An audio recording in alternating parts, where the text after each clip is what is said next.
Hi everybody, this is Craig Tanner for The Mindful Eye and the Daily Critique. Today's image was created by Kay, who's a beginning photographer from Canada.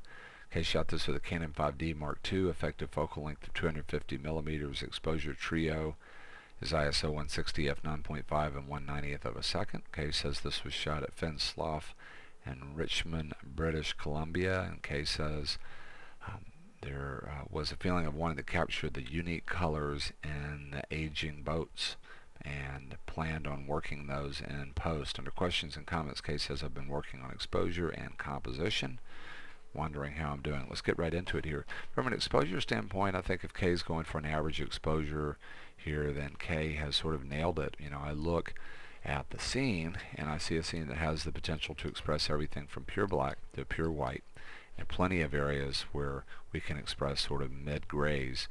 You see all that here, and you see it in the histogram, black point and white point. The other thing from an exposure standpoint that I wanted to say, and I talk about this quite a bit, is if we wanted to move away from the literal, that over and under exposure is a great place to start. We don't look at that as much as we used to, because with the digital camera, the histogram, as great of a tool as it is, really encourages us to sort of stay inside of the box. When we shot film, a lot of times we would bracket, and that would give us over and underexposed variations of every shot. We also would make a lot of mistakes on exposure with film that we don't make with a digital camera, and some of those mistakes could be very happy mistakes when it would come to over and underexposure, and it would remind us of the creative potential over and underexposing. Just encourage you to keep thinking about that. If you want to do it at the level of the camera, you can overexpose right in the camera, change your mind later. It's easy to take, as long as it's not too overexposed, to take an overexposed shot and darken it up. I don't think you want to underexpose at the level of the camera. In other words, you don't want a histogram where most of the pixels are down here, because if you change your mind and want to brighten those pixels, you'll run out of information. There's not a lot of bit depth or depth of information down in here. Mainly, I'm just trying to encourage you to think about the creative power of under and overexposing. Let's talk about composition. I'm really enjoying the choice of subject matter here. It's really neat to get the feeling of a lot of opposites.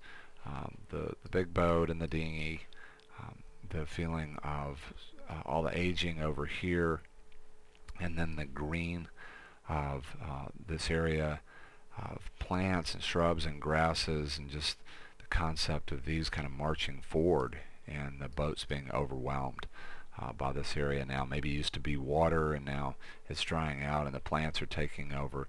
You definitely get a sense of a feeling of a lot of opposites. Another thing that's fun here is that when it comes to the energy and the idea of the big boat, Kay's composition is really confining. There are a lot of ideas here that sort of get cut off, and the boat's been cropped on the right hand side, and I think that goes along with the feeling of the plants sort of encroaching on the boats. There's a real strong sense, because of the way Kay has shot this from rear to front and the angle of implied movement on this diagonal, and then it runs into the wall of the plants. I think that is a lot of fun from a composition standpoint. I'm enjoying a lot about just the choice of subject matter and just the way the composition is confining, and the way that goes along with the feeling of what's happening in the shot, sort of boats versus plants. One of the things that Kay mentioned was enjoying the colors in the aging boat and wanting to work those in post.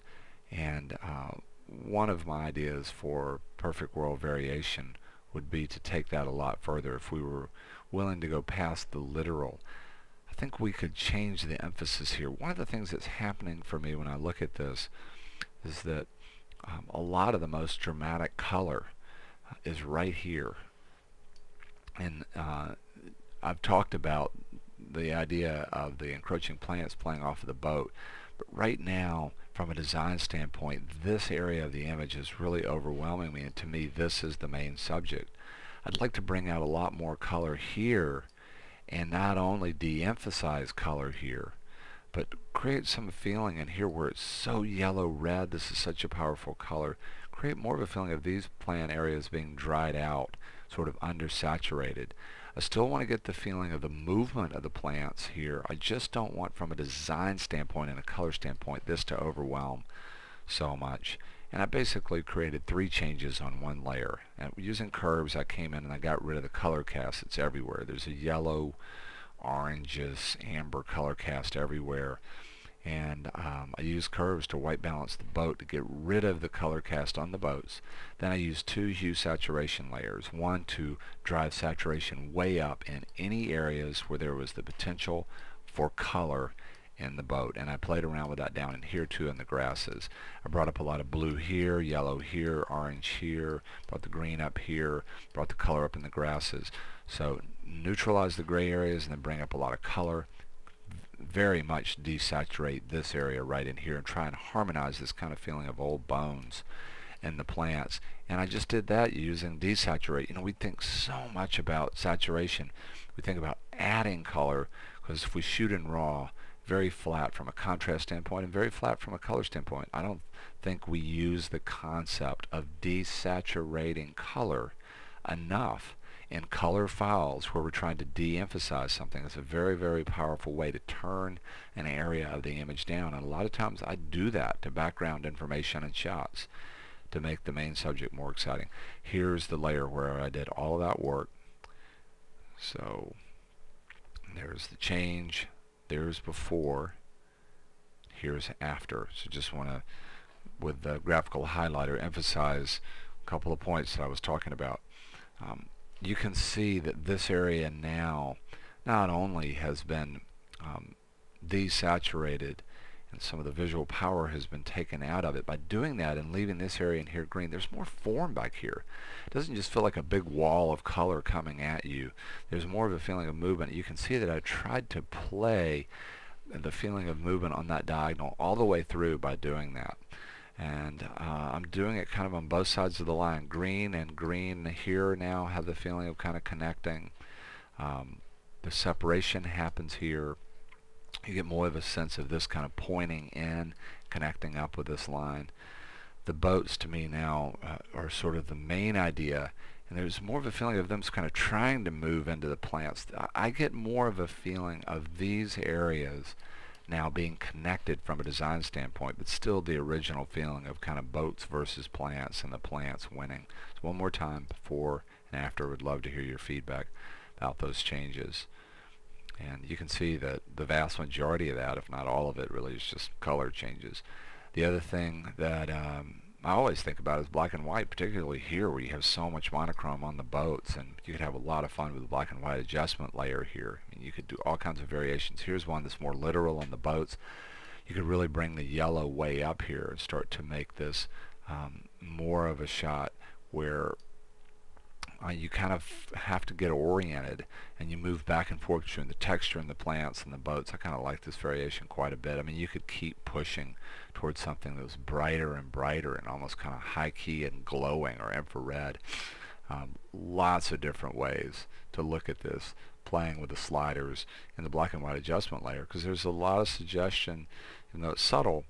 You know, you move all these sliders and you've got the potential to affect a lot of areas because all these colors are there. It's kind of a fun image when it comes to the black and white adjustment layer, which is not my favorite place to go typically in Photoshop.